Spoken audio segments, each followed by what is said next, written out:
નમસ્કાર, હું રાણા યશવંત તમારું સ્વાગત કરું છું. દિવસ, મહિના, વર્ષ આ સમયની ગણતરીની ઇકાઈઓ છે. આ આપણને યાદ રાખવા માટે. પણ આ દિવસ, મહિના, વર્ષમાં એક નવાઈ પણ છે. નવો દિવસ, નવો મહિનો, નવો વર્ષ. અને નવું એટલે કે તમે જૂનું છોડી રહ્યા છો. જ્યારે તમે જૂનું છોડીને નવામાં આવો છો તો હવે નવું વર્ષ આવે છે. 2024 જઈ રહ્યો છે અને 2025 આવે છે. તો જાહેર છે કે દેશ અને દુનિયામાં જેટલી પણ વસ્તુઓ છે, આવનાર સમયમાં જેટલા પણ ખતરા અને ચુનૌતી આવવાના છે, એના આધાર આપણે પોતાને કેવી રીતે તૈયાર કરી રહ્યા છીએ. આપણે નવું શું કરવા જઈએ છીએ, નવું સંકલ્પ શું હોવું જોઈએ, નવું વર્ષ આપણું હોવું કેવું જોઈએ. એટલા માટે આજે હું આચાર્ય પ્રશાંતજીની સામે તમારો ખૂબ જ સ્વાગત છે. નવો વર્ષ, કંઈક નવા સપના, નવા સંકલ્પ. ઇન્સાન ઘણું બધું વિચારે છે કે આ વખતે તું આ કરી લઈશ, આ વખતે તું આ કરી લઈશ. કઈ વાર એ પણ વિચારી લે છે, પણ થોડાક દિવસો પછી પાછો એ જૂના રૂટીન પર આવી જાય છે. પણ એ જે નવો વર્ષ આપણો 2025 છે, કેટલી ચુનૌતીઓ સાથે, કેટલા ખતરા સાથે, કેટલી સંભાવનાઓ સાથે અને કયા સંકલ્પ સાથે નવા વર્ષમાં પ્રવેશ થાય. સૌપ્રથમ જ્યારે આપણે સંભાવનાઓ, ખતરાઓ અને પડકારોની વાત કરીએ છીએ તો જે કંઈ વૈશ્વિક અને વ્યાપક સ્તરે ચાલતું રહે છે તેને સમજવું પડશે. અને પછી આપણે જોઈએ કે તેનો વ્યક્તિગત સ્તર સાથે કોઈ સંબંધ છે કે નહીં. આ એક મોટું પડકાર ભરેલું વર્ષ છે જે હવે દરવાજા પર આવી રહ્યું છે. બીજા વિશ્વયુદ્ધ પછી એવા ઓછા જ વર્ષો રહ્યા છે જ્યાં એક નહીં બે મોટી લડાઈઓ દુનિયામાં ચાલી રહી છે. અને ત્રીજી જગ્યાએ દબાવ એટલું વધારે છે કે લડાઈ ક્યારે પણ ફાટી શકે છે. તો હું 2025ને જ્યારે જોઉં છું ત્યારે પ્રથમ વસ્તુ એ છે કે આ બે યુદ્ધોનું શું થશે. રશિયા, યુક્રેન અને મિડલ ઈસ્ટમાં જે ચાલી રહ્યું છે તે એક મોટી પડકાર છે. આ ક્યાંથી આવી રહ્યું છે તે આગળ આપણે જોઈ શકીએ છીએ. તેનો સંબંધ પણ માનવીના હૃદય સાથે છે. પરંતુ 2025 પર અમે વ્યક્તિગત સ્તરે કંઈક સંકલ્પ લઈએ તે પહેલા વિચારવું પડશે કે દુનિયામાં શું ચાલી રહ્યું છે. પ્રથમ વાત આ છે. અને બીજી વાત એ છે કે જો આ બે યુદ્ધો રોકાઈ પણ જાય તો પણ આ બંને યુદ્ધો કરતાં વધારે મોટો ખતરો છે કે જેટલો મોટો 2024માં હતો તે 2025માં વધારે મોટો થશે અને 26માં વધારે મોટું થશે. અને 20 વર્ષ 50 વર્ષ પસાર થાય તો તે ખતરો એવડો મોટો થઈ જશે કે એ ખતરાને મોટું બોલવા માટે પણ કદાચ ઓછા લોકો હશે. Global warming, climate change. તો 2024માં ભારતને જો તમે જુઓ તો અમારા 95% દિવસ લગભગ આવા હતા 365માંથી. જ્યારે કોઈના કોઈ એક્સ્ટ્રીમ વેધર ઇવેન્ટ ભલે તે ભારતમાં ક્યાંક ને ક્યાંક ચાલતું હતું. અને આ જ રીતે દુનિયાના અલગ અલગ ભાગોમાં જે સૌથી વધુ ગરમ દિવસો આ વર્ષે આપણે અનુભવ્યા છે એ એટલા મનુષ્યના ઇતિહાસમાં આપણે કદી નથી અનુભવ્યા.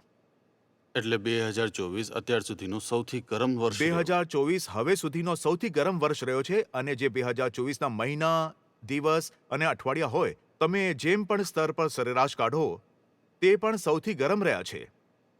અને આ સૌથી ખતરનાક વાત નથી. સૌથી ખતરનાક વાત એ છે કે 2024 2025ની તુલનામાં તમને ઠંડો લાગવાનો છે. એટલે 2025 હજુ વધારે ગરમ થશે. અને એ પણ એટલું જ ખતરનાક નથી. અને ખતરનાક વાત એ છે કે 26 અને 27ની તુલનામાં 2025 તમને વધુ ઠંડુ લાગશે. તો આ તો એક સતત પ્રક્રિયા શરૂ થઈ ગઈ છે. સતત પ્રક્રિયા છે જે હવે શરૂ થઈ રહી છે, જેનો અંત આપણા અંત સાથે આવશે. અને જો આપણો અંત આવી જાય તો તે કદાચ એટલું ભયાવહ નહીં હોય. પરંતુ સૌથી ભયાવહ વાત એ છે કે આપણે બધાનો અંત લાવ્યા પછી આપણા અંત પર આવશું. એવી પ્રજાતિ છે મનુષ્ય જે દુનિયાની બધી પ્રજાતિઓને ખાઈ ગયો, નષ્ટ કરી નાખ્યા. અને બધાને નષ્ટ કર્યા પછી અંતે તે પોતે નષ્ટ થશે. આપણે નષ્ટ થઈશું, આ આપણી નાકામયાબી છે, આપણો સ્વાર્થ છે. પરંતુ જે બાકી પ્રજાતિઓ જે નષ્ટ થઈ રહી છે તેમણે કાંઈ નથી કર્યું. આપણે તેમને નષ્ટ કરી રહ્યા છીએ અને એ નષ્ટીકરણમાં 2025 એ એક પ્રકારનું વોટરશેડ યર બનશે. હમ આપણે આ સમજીએ કે જેટલા સમય સુધી આપણે વાત કરી રહ્યા છીએ તે સમય દરમિયાન દર્જનો પ્રજાતિઓ સદા માટે વિલુપ્ત થઈ ગઈ છે. આ હું હંમેશા કહેતો રહું છું કોઈ પણ વાત કરવા આવે છે ત્યારે, કારણ કે તે એક મોટું તાત્કાલિક ફેક્ટ બની જાય છે. એટલી જ વારમાં કેટલી પ્રજાતિઓ વિલુપ્ત થઈ ગઈ છે હમ અને જે વિલુપ્ત થઈ રહી છે તેનો સૌથી મોટો કારણ ક્લાઇમેટ ચેન્જ જ છે. દિલ્હીમાં જે બધું ચાલી રહ્યું છે હાલમાં, આપણું જે AQI વગેરે છે, તેનું માત્ર આ જ કારણ નથી કે નિર્માણ થઈ રહ્યું છે અથવા પરાળી બાળી રહ્યા છે, આ વાહન દૂષણ છે. તેની પાછળ ક્લાઇમેટ ચેન્જ પણ છે અને આપણે આ વાત સમજવા માટે ના કરી રહ્યા છીએ. હું કેમ કહી રહ્યો છું કે 2025 વોટરશેડ યર બનશે? કારણ કે વૈજ્ઞાનિકો કહી રહ્યા છે કે ઘણી ફીડબેક સાયકલ્સ છે જે હવે એક્ટિવેટ થવા જઈ રહી છે. અને ફીડબેક સાયકલ શું હોય છે તેના પર પહેલા ચર્ચા કરી છે. જે એકવાર શરૂ થયું તો તમે એને રોકી નહીં શકો. સાચું. તો 2025માં વસ્તુઓ આપણા હાથથી બહાર જવાની છે. જે આપણે કહીએ છીએ ને કે સ્ટોપ ક્લાઇમેટ ચેન્જ યા લિમિટ કરો એને 1.5 ડિગ્રી સુધી, એ બધું એ આપણા હાથથી નીકળી જવાની છે. એટલે આપણી પાસે એ હક પણ નથી કે આપણે કંઈક કરીને ક્લાઇમેટ ચેન્જને રોકી શકીએ. હમ તો નવું વર્ષ આ બધી ચુનૌતીઓ સાથે આવી રહ્યું છે. મોટો ખતરો છે. આપણે કહ્યું યુદ્ધ છે, ક્લાઇમેટ ચેન્જ છે. આગલો ખતરો જેની વાત કરી રહ્યા છીએ એ આવી જશે પછી સોશિયલ મીડિયા.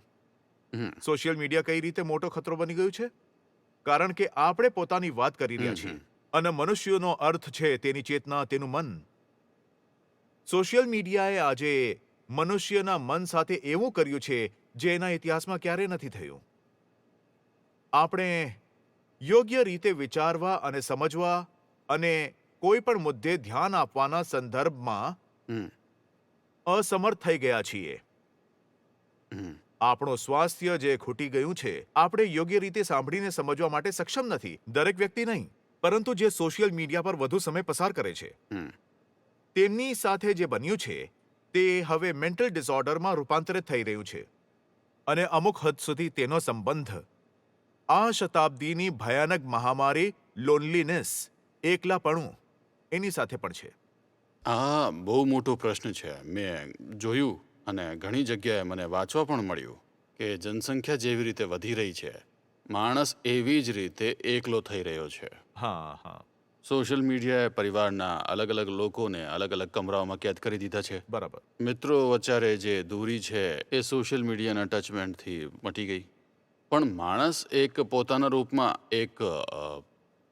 એક અલગ એન્ટિટી થઈ ગઈ. હા, એક સાયકો છે જે હા, જેલની અંદર એક્ઝાઇલો, બંધી છે. એક્ઝાઇલો. આ ઘણા પ્રકારના ઓજાર પેદા કરે છે બિલકુલ. અને સમાજની અંદર ઘણી પ્રકારની બીમારીઓ પણ. બિલકુલ. આ ખતરાથી નિપટવાનો કોઈ રસ્તો છે? જુઓ, રસ્તો તો એ છે કે જે એલ્ગોરિધમ છે ને તેને કોઈને કોઈ રેગ્યુલેટરી બોડીના આધીન લાવવું પડશે. કારણ કે એલ્ગોરિધમ પાછળ લોજિક હોય છે. હમ તે લોજિક માણસ આપે છે. એવું નથી કે તમારી ફીડમાં કંઈક આમ જ આવી જાય છે. કોઈ ચાલાક માણસે બેસીને આ એલ્ગોરિધમ લખી છે જે તમારી ઈચ્છાઓને પકડે છે અને તમારી ઈચ્છા પ્રમાણે તમને એ જ બધું બતાવતો રહે છે. તમને એ જ દેખાડતો હા, રહે છે. જે તમને પ્લેઝર કરે છે અને તમારા અંદર જે પ્લેઝર ગિવિંગ હોર્મોન્સ વગેરે છે તે સિક્રેટ કરાવે છે. આ માણસ સાથે અત્યાચાર છે.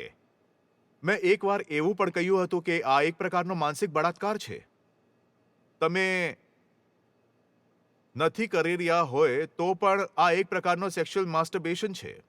હમ અને તમે વિચારી રહ્યા છો કે તમે આ રીતે સ્વાઇપ કર્યું તો કંઈક આવી ગયું. નહીં.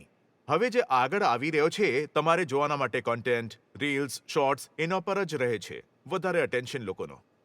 પાછળ કોઈ અત્યંત ચતુર માણસ બેસેલો છે જેમણે તમને પકડવા માટે આ રીતે વ્યવસ્થા બનાવી છે કે તમે તેમાં ફસાઈ જાઓ, નીકળી ના શકો. હમ અને ત્યાં તમને સત્ય નથી બતાવવામાં આવતું. તમને તે બતાવવામાં આવે છે જે તમને સારું લાગે છે. જે તમને સારું લાગે છે. સારું અને સત્ય આ બંને જુદી જુદી વાતો છે. હમ આપણા મોટા લોકો, વડીલો વિભિન્ન વાતો જણાવતા ગયા હતા. ઋષિઓ કઠ ઉપનિષદમાં લખ્યું હતું કે શ્રેય અને પ્રેય જુદી જુદી વસ્તુઓ છે.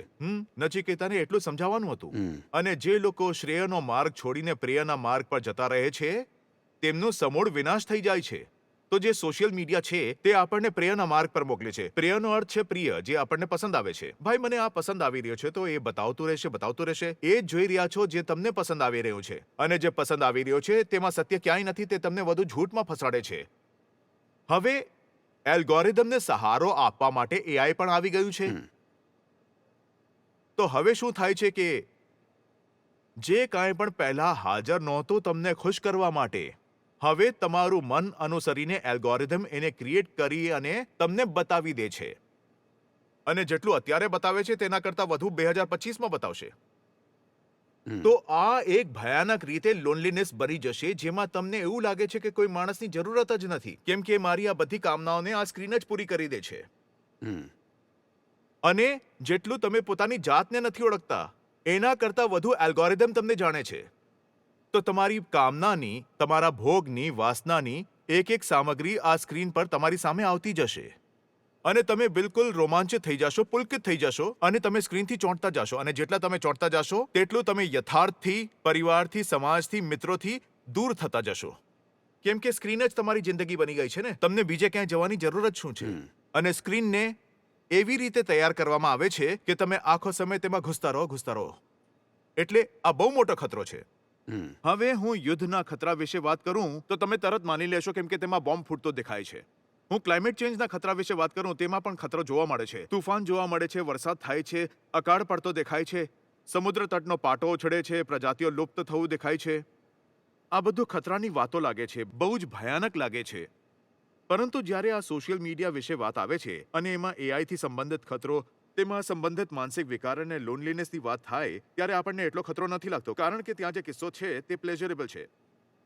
અને ઝેર વધુ ખતરનાક બની જાય છે જ્યારે તે મીઠું હોય છે. અને આ મીઠું ઝેર છે અને બહુ બળવાન પણ છે. એ આપણને એ બધી રીતે ગુલામ બનાવી રહ્યો છે અને આપણને ખબર પણ નથી લાગતી.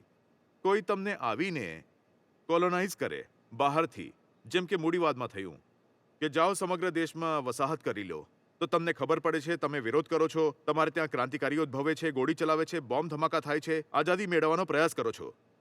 પરંતુ કોઈ તમારા મોબાઈલમાં ઘૂસી જાય છે, પછી તમારા મનમાં ઘૂસી જાય છે અને તમને કોલોનાઇઝ કરે છે, તો તમને ખબર પણ નથી લાગતી. તમને એવું લાગશે કે મને ઘણો પ્રેમ આપવામાં આવી રહ્યો છે, ઈચ્છાઓ પૂરી થઈ રહી છે.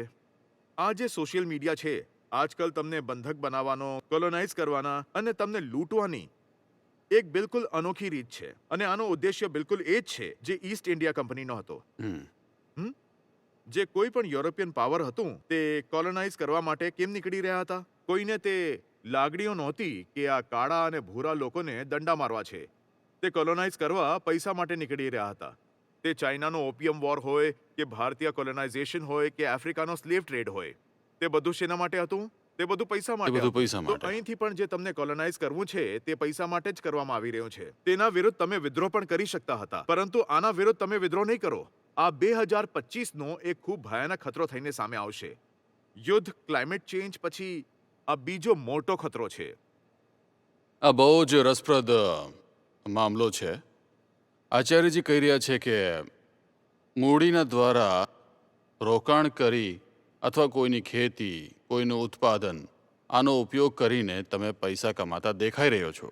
પરંતુ તમારી જે માનસિક હતાશા છે અથવા યૌન હતાશાઓ છે તેઓને પૂરા કરવા માટે આ જે સોશિયલ મીડિયા દ્વારા કોન્ટેન્ટ તમને પહોંચાડવામાં આવે છે તે પણ એક પ્રકારનું ઉપનિષીકરણ છે. વસાહત કરવામાં આવી રહ્યા છે, ત્યાંથી પૈસા ખેંચી રહ્યા છે અને તમને પોતાનું ગુલામ બનાવી રહ્યા છે. આ ખૂબ રસપ્રદ વાત છે. આ રીતે તો આને નહીં જોવામાં આવતું હતું. પણ એક ખતરો હજી છે.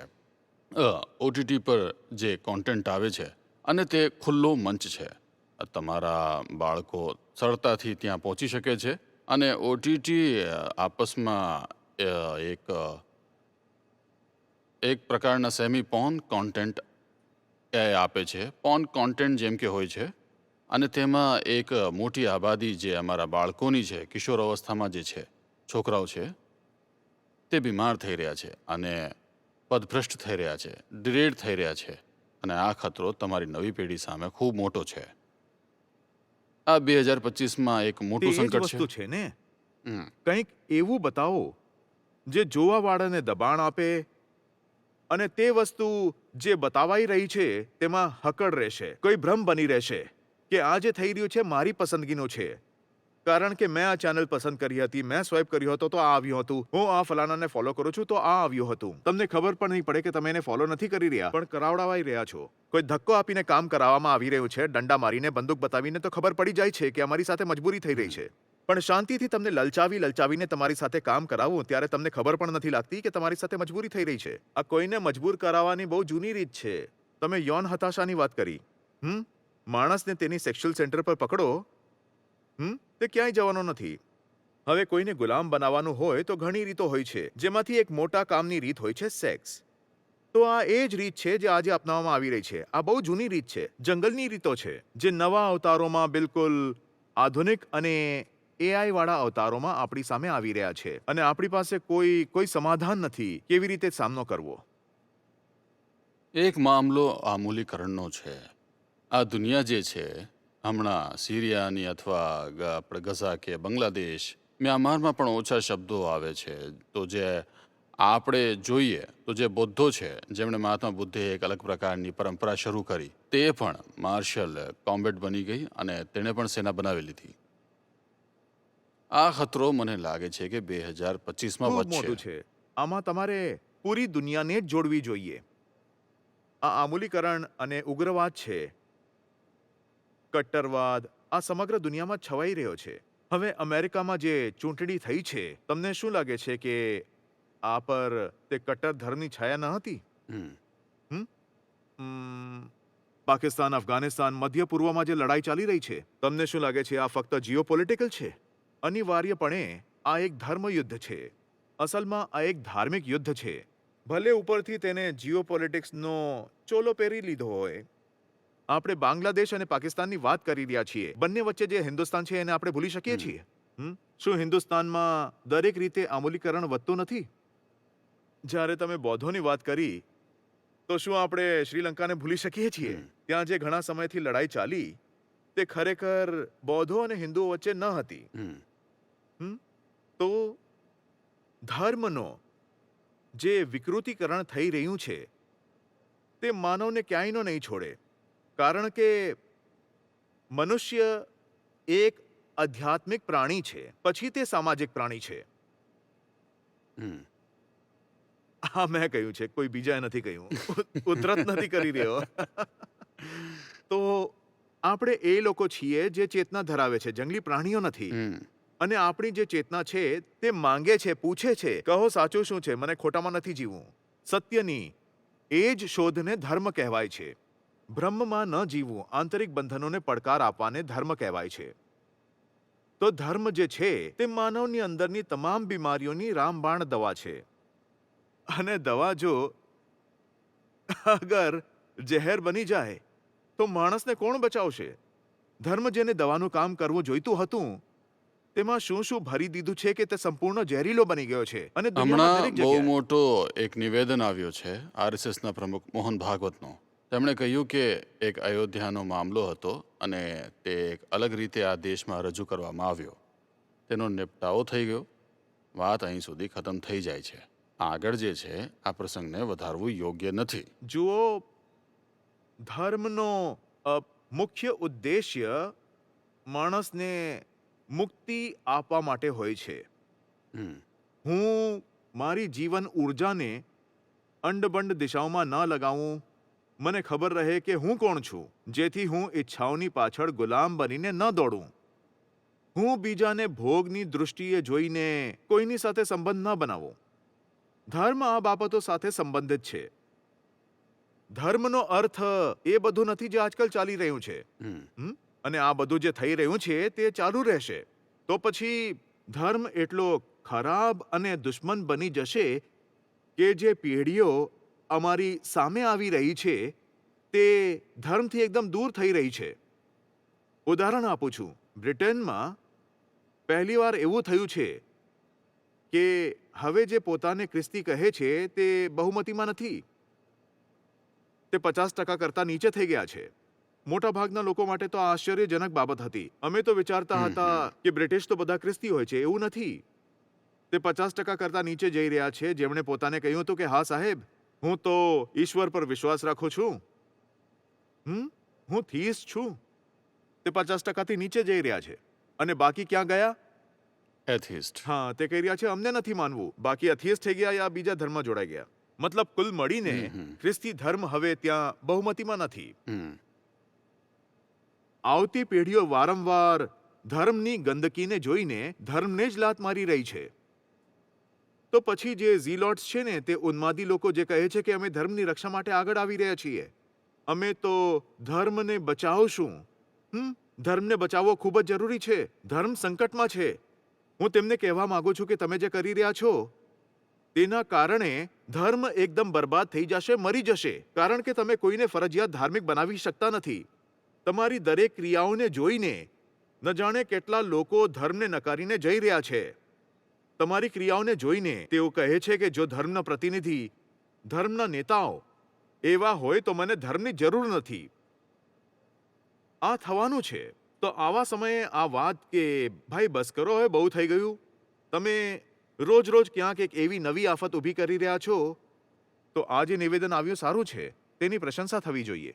વિકાસ વિશે જ્યારે દેશમાં પોતાની કોઈ વિચારધારા ન હોય, હું સેન્ટ્રલ એશિયા, પાકિસ્તાન સુધી, પાકિસ્તાન, અફઘાનિસ્તાન, સિરિયા, લીબિયા, યમન, તે આખું ક્ષેત્ર, કેમ કે તેમ એવી જકડબાજી કરેલી છે, ધર્મને લાવીને એ પ્રકારની ઠેકેદારો તેના હાથમાં આપી દીધા કે આજ તમારો ધર્મ છે, તેનાથી આગળ કંઈ છે જ નહીં. તો પછી તમે કઠમુલ્લા જણી દીધા, તમે આતંકવાદી પેદા કરી દીધા. કહી રહ્યો છો કે મળ્યું શું? તમે માનસિક જકડબંધીના ગુલામ પેદા કરી દીધા. તો આ રીતે શું આપણે એવું બનવું જોઈએ? આ પ્રશ્ન બહુ મહત્વનો હોવો હું એક જોઈએ. તરફ તમને પૂછવા માંગુ છું. એક યુરોપ છે, હા. તે પણ ધર્મ અનુયાયી છે. અમેરિકાનો પણ રાષ્ટ્રપતિ છે, તે બાઇબલ પર હાથ રાખીને શપથ લે છે. ત્યાં રેનેસા થઈ ચૂક્યું છે. પણ અને આપણી વેસ્ટર્ન કન્ટ્રીઝમાં જે ધર્મોનું અનુગમન થાય છે અને અહીંયા જે અનુયાયીઓ છે આપણા સેન્ટ્રલ એશિયા જેવા મુસલમાની દેશોમાં, બંનેમાં શું ફરક છે? બંને ધર્મને લઈને બાતતા જ રહે છે. બધું ફરક છે. ફરક આ છે કે જર્મનીમાં માર્ટિન લ્યુથર કિંગ જુનિયર થયા, જેમણે કહ્યું હું વિરોધ કરું છું, અને તેમને વિરોધ કરવાની મંજૂરી આપવામાં આવી, અને તેમની પ્રોટેસ્ટથી પ્રોટેસ્ટન્ટો નીકળ્યા, અને ત્યારબાદ તે જ ધાર્મિક સુધારણાની સાથે રેનેસાં પણ નીકળી. ત્યાં એ વાત ન બોલાઈ કે જો તમે આગળની વાત કરો, નવી વાત કરો, તો અમે તમારું ગળું કાપી નાખીશું. તો આ માટે જે ખ્રિસ્તી ધર્મ છે તે પોતાને આધુનિક બનાવી શક્યો. તે પોતાને નવી સમજ, નવી વિચારધારાની સાથે આગળ વધારી શક્યો. જુઓ, મૂળ તો ત્રણેયનો એક જ છે. સૌથી જૂના કોણ છે? હું યહૂદી આબ્રાહમિક ધારાની વાત કરી રહ્યો છું. પછી કોણ આવે છે? ખ્રિસ્તી. અને પછી એમાંથી સૌથી નવો કોણ છે? તે છે મુસલમાનો. તો આમાં એ બહુ જ પ્રાસંગિક વાત છે કે યહૂદીઓ પણ સમય સાથે આગળ વધી શક્યા, અને કુલ દુનિયામાં 70 થી 80 લાખ, 1 કરોડથી ઓછા છે યહૂદી. આ છતાં તે દરેક રીતે પ્રભુત્વની સ્થિતિમાં છે. જ્યારે કે 60 લાખ યહૂદીઓને તો હિટલરે જ હોલોકાસ્ટમાં મારી નાખ્યા હતા. આટલી મોટી યંત્રણા સહન કર્યા પછી પણ આજે શું આગળ વધી ચૂક્યા છે? તેમની શક્તિ શું છે? સંખ્યા ભલે ઓછી છે પણ છવાયા છે, અમીર પણ છે, અને સામ્રાજ્યિક દૃષ્ટિથી પણ તેજ અને ચપળ છે. નવી શોધો પણ કરી રહ્યા છે. કલા, વિજ્ઞાન અને સ્ટાર્ટઅપ્સમાં પણ આગળ છે યહૂદીઓ. અને તમે ખ્રિસ્તી વિશ્વને જોતા હો તો ત્યાં તમને ખબર છે, જ્યારે વિકસિત વિશ્વ અથવા ફર્સ્ટ વર્લ્ડ અથવા ગ્લોબલ નોર્થની વાત કરો છો, ત્યારે તમે આડકતરી રીતે વાત કરો છો ખ્રિસ્તીઓની, છે ને? જ્યારે તમે કોઈ વિકસિત દેશની વાત કરો છો તો તમારા મનમાં કોનું ચિત્ર આવે છે? એક ગોરાઓની જે ખ્રિસ્તી છે એ જ આવે છે ને. એ લોકો એટલા આગળ વધ્યા છે. તો કેમ આગળ વધ્યા છે? કારણ કે ધર્મને એ તમામ મુદ્દાઓમાં સંપૂર્ણ રીતે લચીલો બનવો પડે છે. તે મુદ્દાઓમાં જે સમય પર આધારિત છે. ધર્મને કટ્ટર હોવું જોઈએ ફક્ત એ વાતોમાં જે સમય સાથે બદલાતી નથી. ઉદાહરણ તરીકે, કરુણા એ એવો મૂલ્ય છે જે સમય સાથે બદલાઈ શકે નહીં. તો આપણે એ નથી કહી શકતા કે કરુણા કોઈ સમયે માન્ય હતી અને કરુણા બીજા કોઈ સમયે માન્ય નથી. સમય નિરપેક્ષ છે. સમય નિરપેક્ષ વાત છે. તો ધર્મનો સંબંધ એ સમય નિરપેક્ષ મૂલ્યો સાથે છે. હજી એક પ્રશ્ન ઉઠે છે કે જેમ તમે કહ્યું કે પશ્ચિમમાં રેનેસા આવી ગયો, હા પોતાના વિરુદ્ધ ઊભી થતી શક્તિઓ કે જે સુધારવાદી શક્તિઓ હતી તેમને સ્વીકારવામાં સ્વીકારવામાં આવી. આવી. પ્રોટેસ્ટન્ટ જૂથ હા. આવી ગઈ. હા હા ભારતના અંદર પણ હા એક યુગ ભક્તિ આંદોલનનો રહ્યો. ચૈતન્ય મહાપ્રભુ, મીરા, દાદુ, રહીમ, નાનક, કબીર, પછી અમારા અહીંયા સુધારવાદી આંદોલન જેને આપણે પુનર્જાગરણ કહેતા છીએ, રાજા રામમોહન રાય, સાગર, દયાનંદ સરસ્વતી. તો આપણે અંદર બદલાવ માટે શક્તિઓને ઊભી થવા દીધી, સ્વીકાર્યું પણ. હા. શું તમે માનો છો કે હવે એ બદલવાના દરવાજા આપણે બંધ કરી દીધા છે કારણ કે કોઈ હું દેખાતું જ બિલકુલ નથી? માનું છું. જુઓ, જે પણ આવશે સુધાર કરવા, બદલાવ કરવા, તે થોડી ચોટ આપે છે અને સમાજ તે જ સુધરે છે અને આગળ વધે છે જે એ ચોટને દુઃખ અનુભવતા હોવા છતાં થોડીક નમીને સ્વીકાર કરી લે છે. ચોટ તમને પણ લાગે છે અને જે સુધારકે તમને ચોટ આપી હોય છે તમે એને પણ ચોટ આપો છો. બરાબર કામ કરે છે. રાજા રામમોહન રોય હોય કે બીજા કોઈ, એવું તો નથી કે આપણે તેમને ચોટ આપી નથી, કેમ કે ચોટ તો આપણે બધાને આપી છે. તો આ એક પરસ્પર આદાન પ્રદાનનું કામ ચાલતું રહે છે. તો સુધારક તમને કહેશે કે જો તમારામાં કશું ખોટું છે તો એને હું ઠીક કરીશ. ચોટ તો લાગશે. તો પછી આપણે પણ પલટીને તેના પર હુમલો કરીએ છીએ, ગાળો આપીએ છીએ અને તેને મારી પણ નાખીએ છીએ. પરંતુ છતાં આટલી સહિષ્ણુતા, આટલી સહનશીલતા રહે છે કે તે કહે છે કે જો તમે મને મારતા હો તો પણ હું તમને સુધારવાનો પ્રયાસ કરીશ.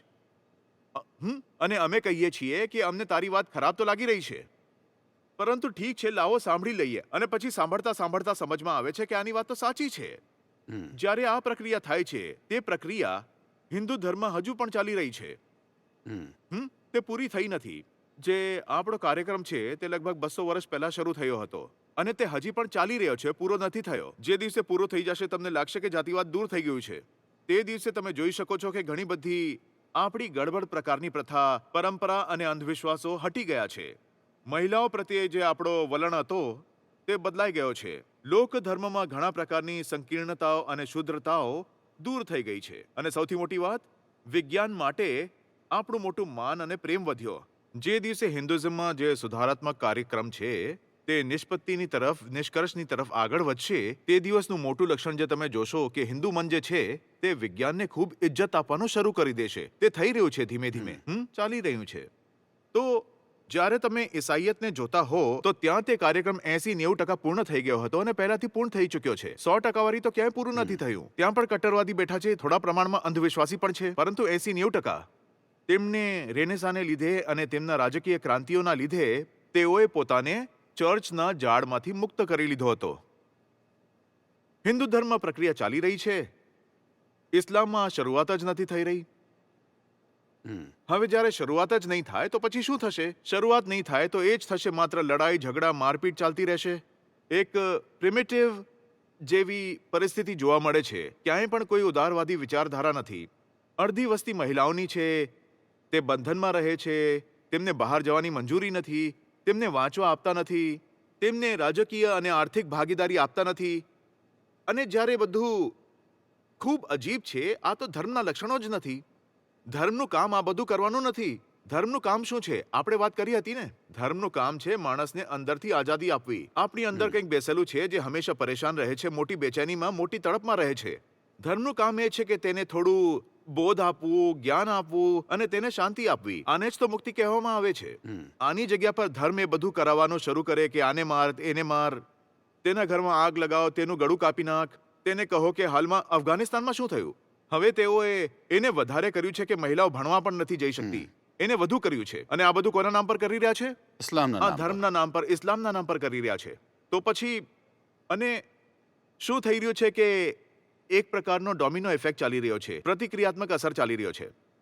જે ઇસ્લામિક ફંડામેન્ટલિઝમ અને રેડિકલિઝમ જે છે તેની પ્રક્રિયા તરીકે અને ઘણીવાર તેને બહાના તરીકે ઉપયોગ કરી ઇસ્લામિક રેડિકલિઝમ પણ શરૂ થઈ ગયો છે અને હિન્દુ રેડિકલિઝમ પણ શરૂ થઈ ગયો છે. હું એ નથી કહી રહ્યો કે તે જરૂરથી અને મૌલિક રીતે એક પ્રતિક્રિયા તરીકે આવી રહ્યો છે. પરંતુ જો તમે એમની સાથે વાત કરશો તો એ જ કહેશે કે જે લોકો આટલી ગડબડ કરે છે, એટલા કટ્ટર છે, મુસલમાનોની તરફ આંગળી ઉઠાવીને કહે છે, જો આ લોકો એટલા કટ્ટર છે આપણી તો મજબૂરી છે. અમારી પણ મજબૂરી છે, અમે પણ કટ્ટર થઈ જશું. આપણે હવે 2025ના મંચ પર છીએ. તમે બે વાતો કહી હતી કે હિન્દુ ધર્મની અંદર બદલાવની પ્રક્રિયા ચાલી રહી છે, તે પૂર્ણ થવામાં પણ સમય લાગશે. હા, પ્રથમ વાત એ છે કે 2025માં સરકારે મહિલાઓના હિસ્સાના 1/3 ભાગ ચૂંટણીમાં કરી દીધી છે, તો 2026 પછી તમને તે દેખાય છે. બીજું કે મુસ્લિમ સમાજની અંદર શાહબાનોનો નિર્ણય જે હતો તેણે એક દેશમાં અલગ પ્રકારની ખંજવાળ પેદા કરી દીધી હતી. સરકારે ટ્રિપલ તલાકને ખતમ કર્યો. સરકાર વફ બોર્ડ પણ લગામ લગાવવા માગે છે. તો કેવું લાગે છે ભારત તમને? મને એ દેખાય છે કે ભારતના મુસ્લિમો સાથે તમામ રાજકીય પક્ષોએ કાંઈક ઉલટું પુલટું કર્યું છે. હમ, આમાં માનવામાં નથી આવતું કે આ પણ એ જ પ્રકારના માણસો છે જેમ બીજાઓ હોય છે. શું જરૂરિયાત હોય છે? સૌથી મૌલિક જરૂરિયાત જે હોય છે તે છે શિક્ષણ. હું પાછું કહીશ કે માણસ ચેતનાનો જીવ છે અને શિક્ષણ વગર આપણે પ્રાણીઓ જેવા હોઈએ છીએ. તો ક્યારેક આપણે તેમને વોટ બેંક તરીકે રાખ્યા, ક્યારેક આપણે કહ્યું કે કોર્ટ પણ જો કોઈ પ્રગતિશીલ નિર્ણય આપે તો અમે સંસદના માધ્યમથી, જેમ કે શાબાનો કેસ, અમે કોર્ટને પણ સુપરસીડ કરી આપીએ છીએ. ક્યારેક આપણે એમ કહ્યું કે તેમને માર્જિનલાઇઝ કરો, રાજકીય પ્રતિનિધિત્વ ન આપો, તેમને બિલકુલ અલગ બનાવો. ક્યારેક આ કરી દીધું. પરંતુ જો માનવીઓના રૂપમાં જોવામાં આવે તો સૌથી વધુ જરૂરી છે ભારતના મુસ્લિમો માટે અને દુનિયામાં, એ છે શિક્ષણ. જ્યાં સુધી તમે આ દુનિયાના તથ્ય જાણતા જ નથી ત્યાં સુધી તમારા ભ્રમ અને અંધવિશ્વાસ કઈ રીતે છૂટશે? અને જો નહીં છૂટે તો એ જ ભ્રમો, એ જ અંધવિશ્વાસોને તમે ધર્મ માનતા જશો. હમ. ધર્મની શુદ્ધિ માટે વૈજ્ઞાનિક શિક્ષણ, આધુનિક શિક્ષણ બહુ જરૂરી છે. અને આ ખોટ આપણને બધા ઇસ્લામિક દેશોમાં જોવા મળે છે. આપણે ભારતને અનેકવાર દોષ આપતા રહીએ છીએ. મને બહુ દુઃખ થાય છે કે દુનિયાની ટોપ યુનિવર્સિટીઓની યાદી જાહેર થાય છે ત્યારે તેમાં આપણી યુનિવર્સિટીઓ ઓછી કેમ હોય છે? અને જે છે તે પણ આઈઆઈટીઝ હોય છે, ક્યારેક જેએનયુનું નામ આવી જાય છે, ક્યારેક એક બે હજી યુનિવર્સિટીઓ, ક્યારેક ડીયુનું પણ નામ આવી જાય છે. પરંતુ બધાની પાછળ હવે તમે તેમાં આ જુઓ કે ઇસ્લામિક વર્લ્ડ છે તેની કઈ યુનિવર્સિટી હોય છે? કશું પણ નથી હોતું. અને આ માત્ર કંઈક સંજોગો નથી, આ એક પ્રકારનું અંદરનું અથવા અર્ધ જાગ્રત કાવતરું છે. ઉદાહરણ આપું છું, પાકિસ્તાનમાં તેઓ ડાર્વિનની થિયરી શીખવા ઈચ્છતા નથી.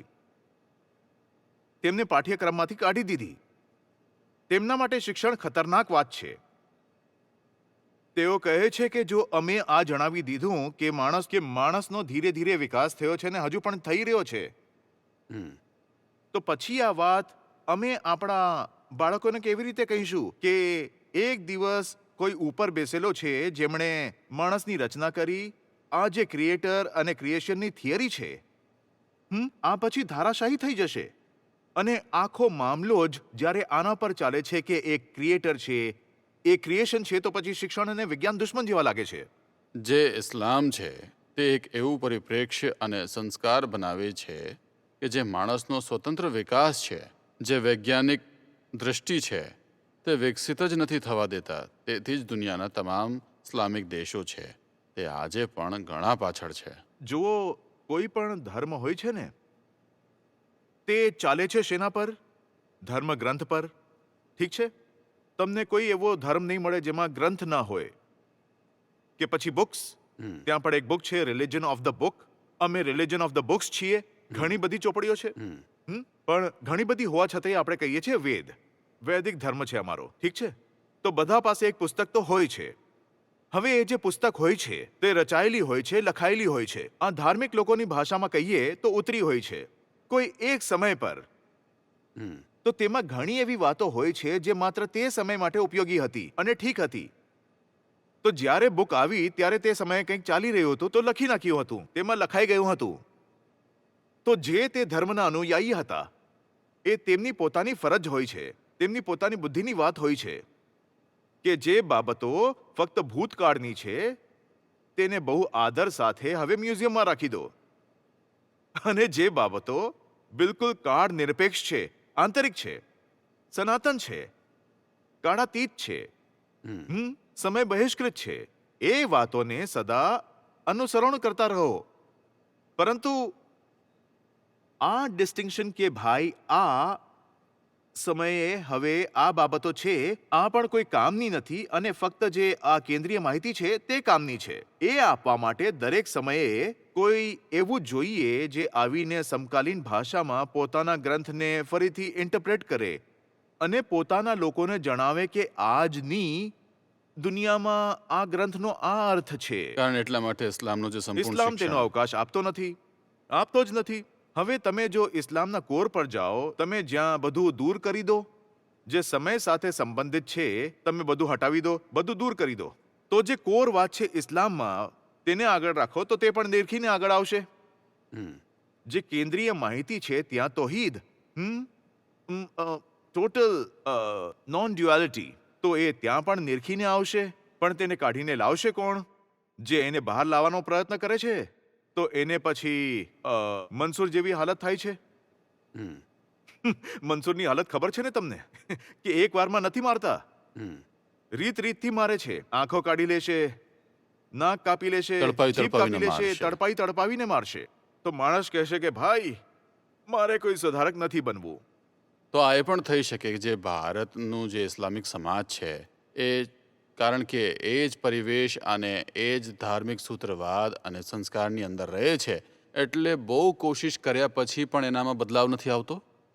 તે તો છે જ.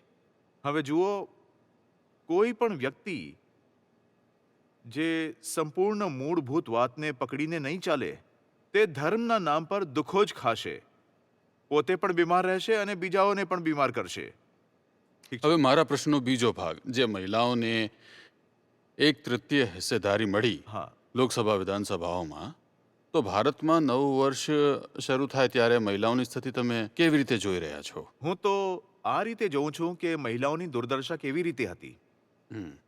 જો આપણે એ સમજી લઈએ કે બીમારી ક્યાંથી આવી રહી છે તો જ દવા બનાવી શકીએ ને. દુર્દશા કેવી રીતે થઈ મહિલાઓની? હવે પ્રકૃતિમાં તો પુરુષ અને સ્ત્રી એક સમાન જન્મે છે.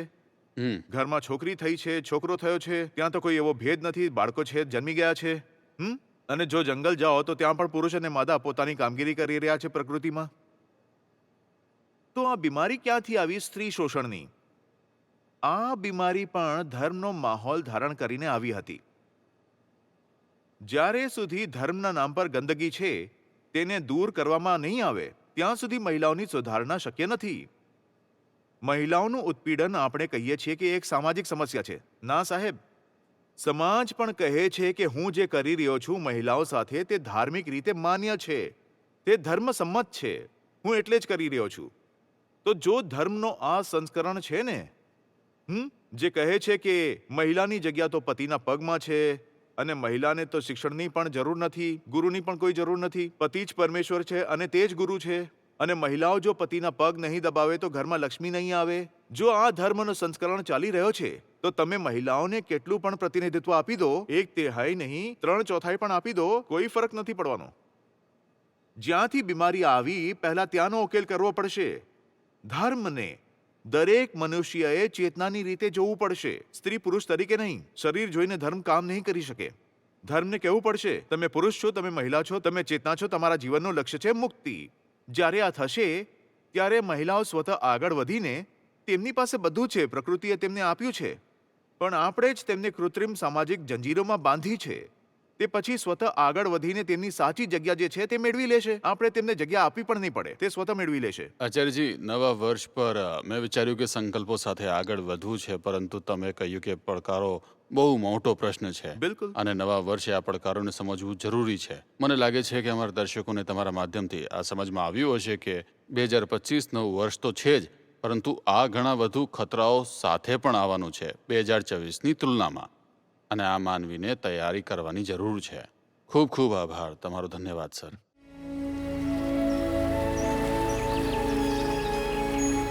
Mm-hmm.